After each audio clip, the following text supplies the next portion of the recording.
What do most Fortune 500 executives have in common? They learned important lessons on the fields and courts of their high school and collegiate sports teams. This is true for both men and women. Ernst & Young found that a whopping 94% of women holding a C-suite position played sports. Their wins and losses shaped their habits and who they would become. Join me on my journey to sit with some of the brightest executives in the world as we discuss how sports shape their professional trajectory. In partnership with Chief Executive Magazine, the voice of America's CEO community, I'm your host, Don Yaeger, and this is Corporate Competitor Podcast. Hey everyone, welcome to Corporate Competitor Podcast. And this is going to be so much fun for me because I listen, Don, to your podcast all the time, and I think they are so outstanding about how sports develops leaders. You're letting me today, I don't know if you're letting me or I'm just doing it, but I'm taking over your podcast. I think you do a great job. And the only reason it's not even greater is because I haven't been running this sucker. So today I'm walking to the studio and I'm taking over, and I've got some questions that I want to ask you for the audience. But before I do any questions, I just have to let the audience know about us and our friendship. And over the years, how we have just grown to really value and appreciate each other's giftedness. I'm known as a communicator. But the first time I heard you tell a story, I thought, oh, John, take notes. You're listening to a master storyteller. I'm known as an author. I write a lot of books. The first time I read one of your books, I said, oh, John, read slowly. The guy knows how to connect with words on pages.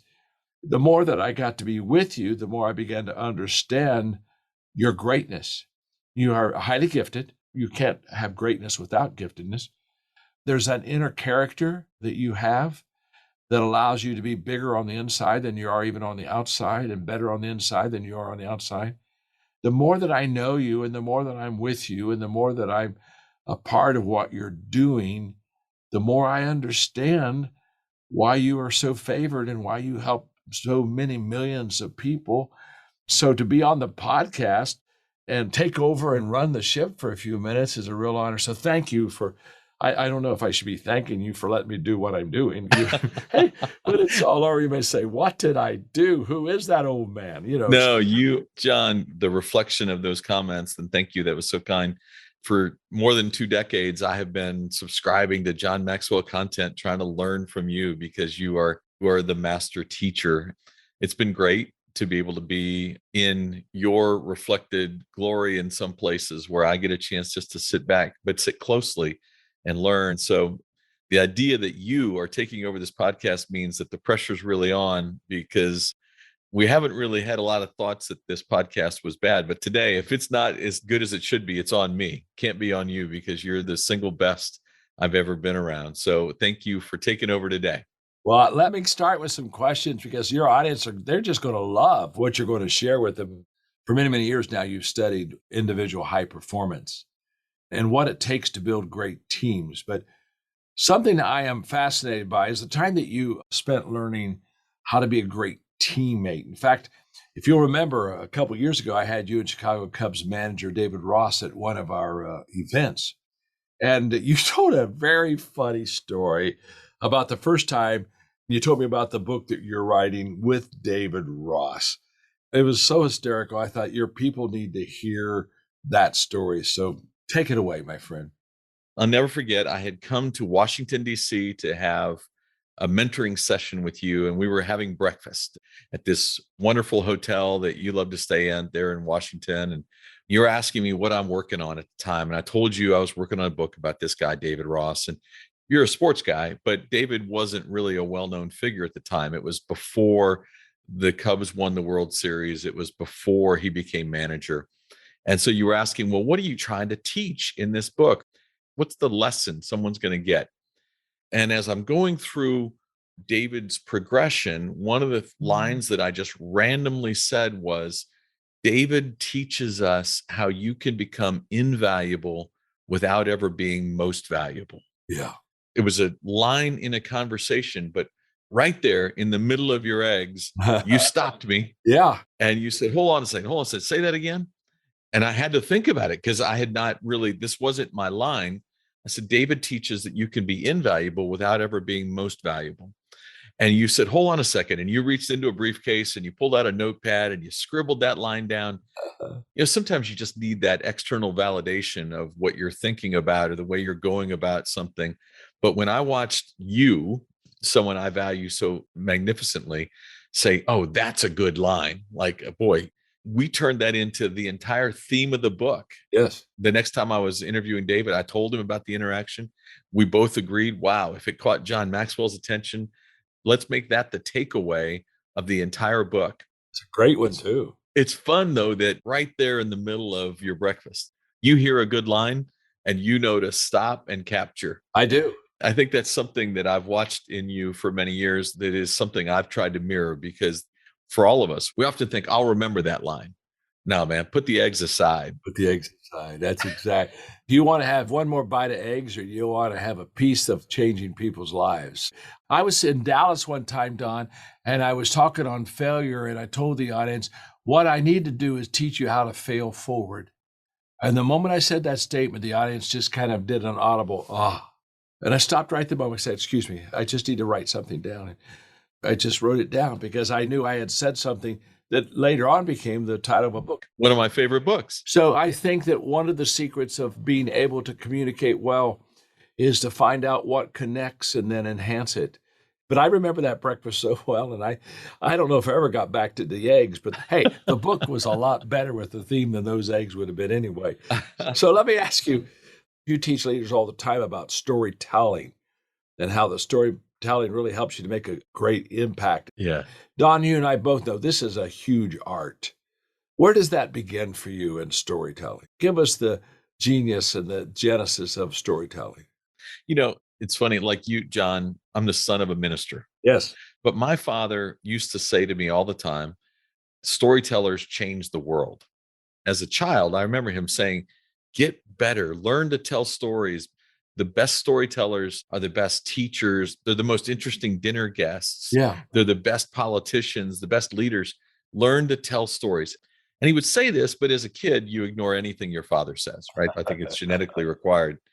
But then I'm a freshman in college and I come home for Thanksgiving and my parents loved to have other people over for Thanksgiving dinner. We have about 30 people at our home and my father stands up right before the meal and he starts telling a story. And it was the first time in my life that instead of watching him tell the story, I watched other people watch him tell the story. Yeah. It was kind of this visual validation of what he'd been saying all those years. And at that moment, I realized he's right. Look at that. He's telling a really simple story about an interaction with a young man in a coffee shop, but he's doing it so well that the entire room was kind of leaning forward, listening for what he was going to say next and how he was going to take the story. And ultimately, it's funny, I got the chance to work at Sports Illustrated, as you know, as a writer there. And in our writer's room at the New York office, they had a little sign that said, storytelling is the currency of kings and queens. Mm. Now, that's powerful because we all want to own the currency of kings and queens, and we can through the art of storytelling. So everything in my life shifted over the course of time. I could interview people well, I hoped. I could write well, but boy, if I could learn to tell good stories, if I could make people feel connected to me and the subject through words, as my father said, you have an unlimited future. That became a real focus for me. Well, and it's obvious you have honed and developed that focus. I think storytelling makes a person unforgettable. I think you forget a lot of things that people say, a lot of good thoughts and ideas, but when you wrap it up in a story, principles fade, but stories stick. They really do, Don. Nobody does it better than you. You've worked with such great winners and championship athletes, and you've developed relationships with them. In fact, I introduced you to Jackie Nicklaus, of which you wrote the book for his father with Jackie, Best Seat in the House. I played golf that day with Jack and some of my friends, and we were at Jack's home, and Jackie told me, he said, I'm having a guy help me write a story on my father. And I looked at Jackie. I said, stop. What do you mean stop? I said, you don't want that guy to write the story. He said, what do you mean? You don't even know who he is. I said, I don't need to know who he is. I know who you need to have write the story. You need to get the best story writer in the world to write the story of your father, because he's deserving of it, because he's been such a great athlete. He said, who's that? I said, he's Don Yaeger. And it was that night that I literally connected you. And I said, I don't care if you paid him, haven't started pay. I don't know where you are in this relationship, but you got to break that relationship. And I don't even want to know who it is. That isn't my point. You don't need to know what you've lost if you know what you're going to get. And I knew that if they got Don Yaeger to write this book, it would be a great book. And you wrote it and gave me one of the first copies as a gift, and I read it in one setting. It's a fabulous book. Well, thank you. And if you remember the year before that, you were at my house. We do a super party about every 2 or 3 years for our nonprofit organization, Equip. And we have, maybe 20 people come, and we have a great time. And so Margaret asked me, she said, what are we going to do for the Super Bowl party? Well, we're going to bring Don Yaeger. And she loves you too, Don. She said, oh, good. I'm glad Don's coming. Who else is coming? I said, no, we're bringing Don Yaeger. If we bring Don Yaeger, he'll bring everything we need to make the Super Bowl party super. And if you remember, you did that. I mean, you brought an autographed helmet from Jason Wynn, and you brought footballs from Warwick Dunn, and you had Joe Namath's book. We had the game. In fact, it was a lousy game, if you remember. It wasn't a very good game. It wasn't much offense. Thank God that we have the Don Yaeger ace here that I can keep playing. In between quarters, you would tell stories and you would give another gift out. And you really highlighted the Super Bowl party. By the way, I've determined I'm not doing one this year, but next year I am. And I'm not going to have one without you. I'm in. It's kind of like the Super Bowl party and Don Yaeger. In that situation, it was Don Yaeger and the Super Bowl party. But you have, over the years, developed great relationships with people. So what kind of advice would you give our listeners today on how do you build and maintain great relationships with people? Thank you for the kind words. The key is to constantly invest in other people. Unfortunately, sadly, most people invest in others, or they pretend to invest in others only when they need something. Yeah. I'm a big believer in the real key to good relational investment is to do it regularly, do it often, and do it mostly when you need nothing. With so many of the friends and the people, it's not a big deal to reach out and ask them to sign a bunch of footballs. Yeah. If you've spent years doing things that are helpful to them and you're constantly interested in investing in them, by doing that, we're able to kind of make moments happen occasionally that are much larger than they should be.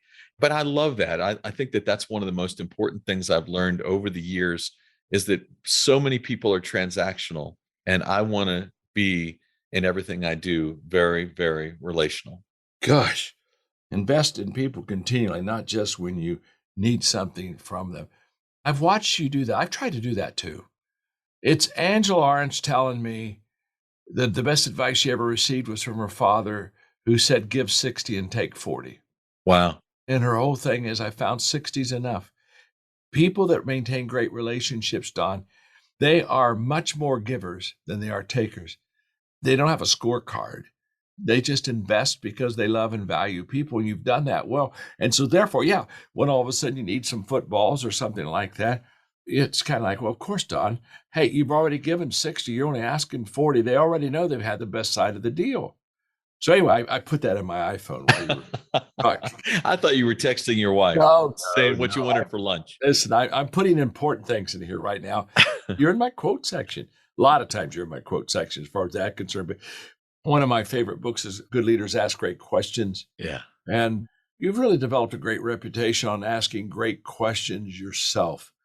I think you and I are big question people. We basically sit me at the table and let me start asking questions, and everything begins to open up. It's one of the things that makes your podcast so strong. Could you kind of help us know how to open up people by asking questions? Sure.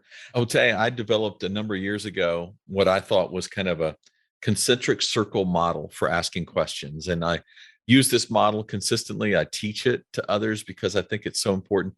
But it really begins on this outer ring. The outer circle is, if you know you're going to have an opportunity to encounter John Maxwell at a reception, Yeah. do research, learn all you can. But in the learning, try to look for something that the two of you share in common, which is that second circle where you find a connection point. Sometimes it feels like the other person is here and you're here. You're looking for opportunities to try to level the playing field. If you're a speaker, sometimes it feels like you're here and the audience is here. How do you bring it where people are more eye to eye?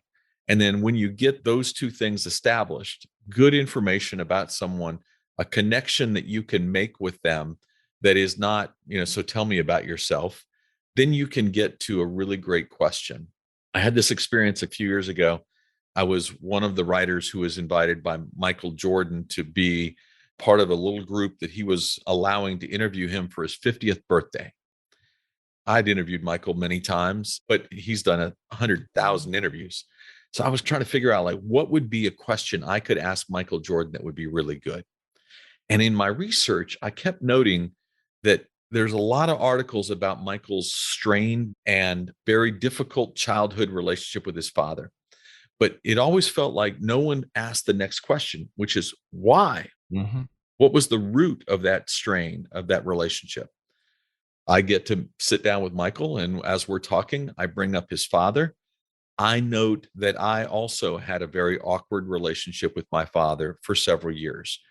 He was a preacher.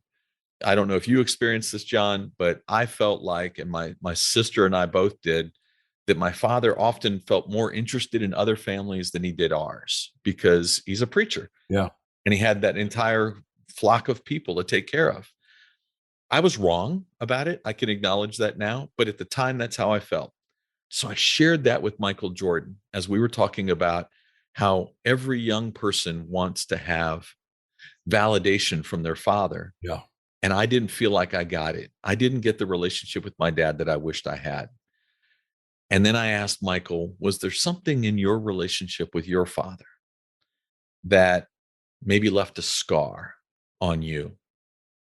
Now, that's not a question you can ask him if you don't show that you also have something that you feel that connects the two of you. And Michael Jordan unloaded. He told this story to me that he later said he'd never shared ever before about being 10 years old and trying to connect with his dad who loved working on cars. And he goes out to the garage and the father says, "Hey, Michael, hand me a wrench." Michael says, "I didn't know what wrench he was looking for. So I just grabbed something and I handed it to him." And he said, "I grabbed the wrong wrench." And he said, "My dad yelled at me. He said, 'You don't belong out here.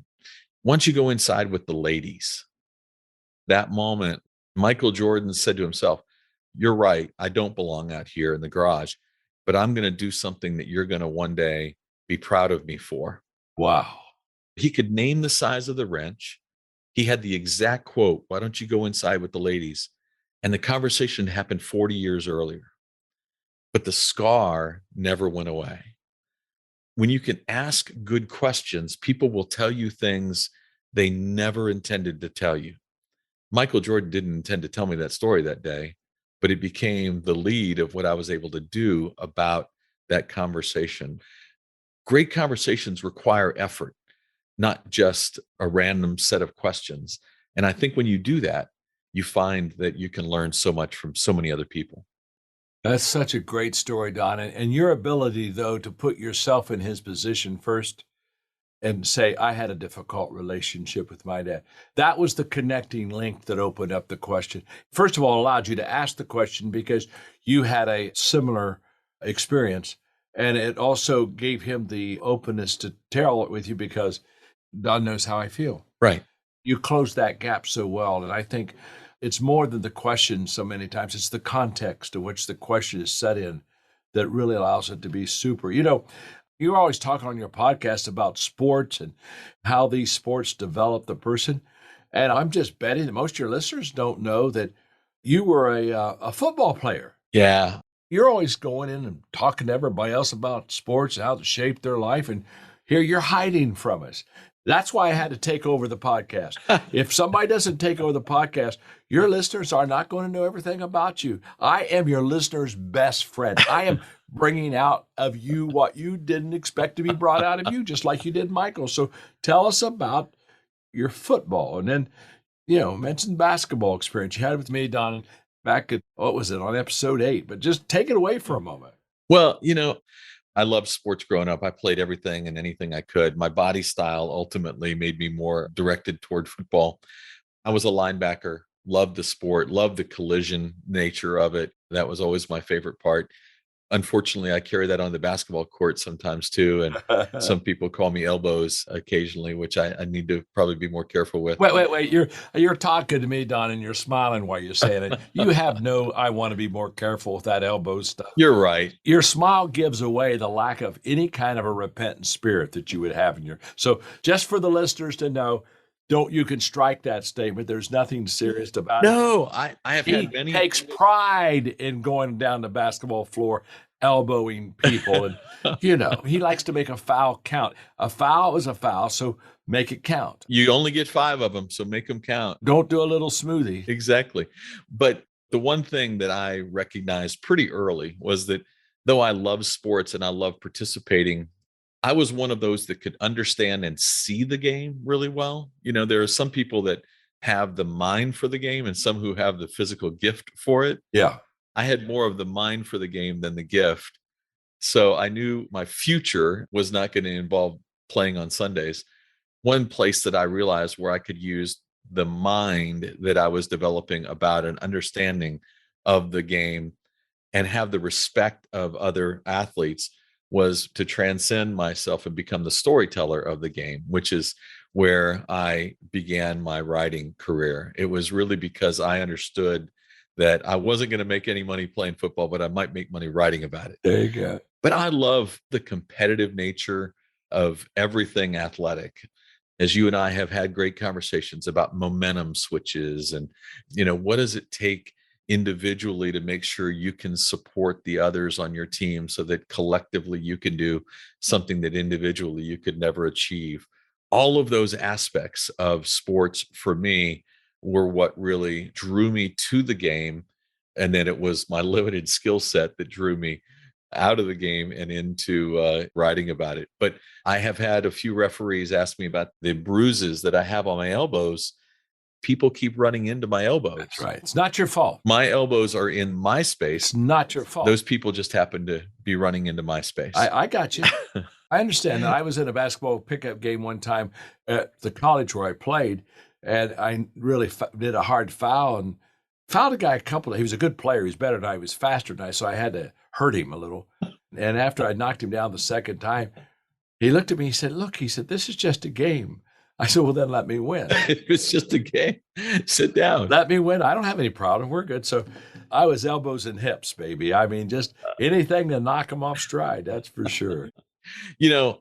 When we recorded episode 8, some of the stories you told about your experiences in basketball are among my favorite. The whole idea that your dad put up a backboard but not a goal at the beginning because he didn't have time yet to get the goal up, and what a lesson that taught you. There's no fun in shooting if there's no goal. Yeah.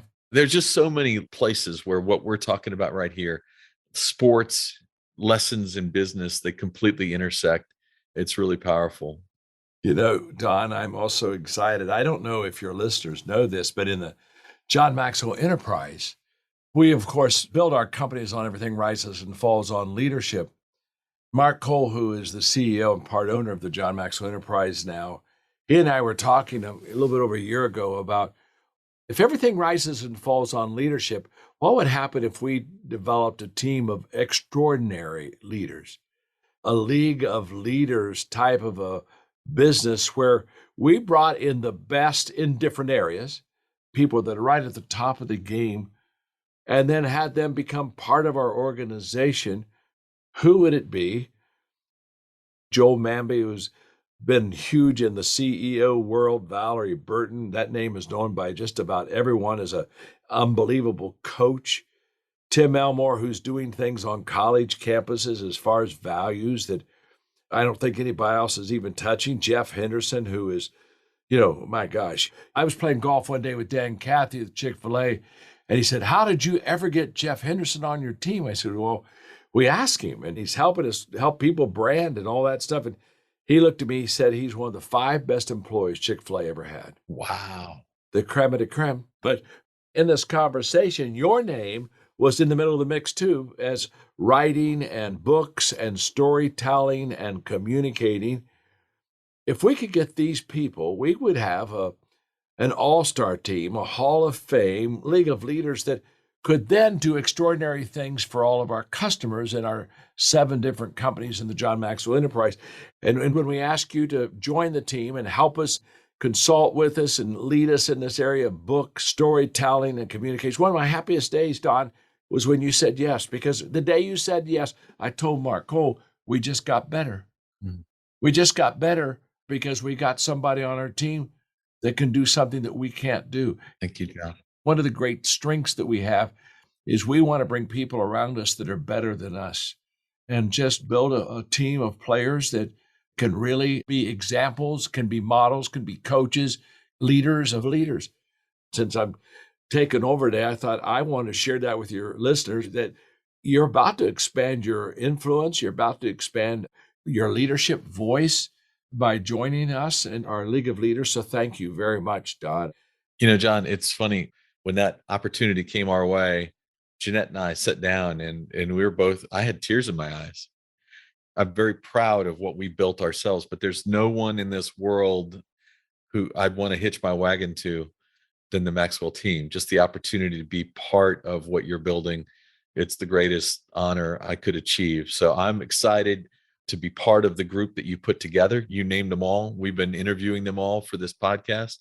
And I'm grateful that today I got to have my hero, John Maxwell, interview me. I cannot thank you enough for all that you've been in my life and to me in my growth.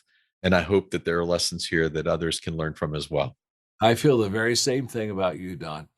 And I think maybe, I don't know, maybe annually, I should come and take over one of your podcasts and just take it to another level. You're so humble. You'll always focus on everybody else. And I thought your listeners need to know a little bit more about you. And you did such a splendid job. So thank you for our time together. Thank you for the relationship. Thank you for this partnership that we're now developing. And I'm in my last years, but I'm in my best years, not because of who I am, but because of the relationships I have and the people who help me. And you're one of them. So thanks, my friend. I love you, buddy. Love you too. If you could share one habit, one thing you've done consistently that allowed you to separate yourself from your competitors, what would it be? In my 30-year career, 2,500 of the greatest athletes, coaches, and leaders answered that question for me. This is Don Yaeger, who did that that article I was telling you about. Don, Dave Sims with Coach K. How you doing? Hey, Don. How you doing, my man? Great, sir. How What they gave to me is what I'm giving to you in my online course, Journey to Greatness. Through engaging storytelling and on-demand videos, you will learn the 16 habits that will jumpstart your personal growth. I will instruct you on how to apply these winning characteristics to your life through custom workbook exercises. We are slashing the price for our podcast listeners. Lifetime access to Journey to Greatness is normally $399, but for our podcast listeners, it will be $49 with the code podcast at checkout. Click the banner on corporatecompetitorpodcast.com to enroll. Thanks for listening to the show.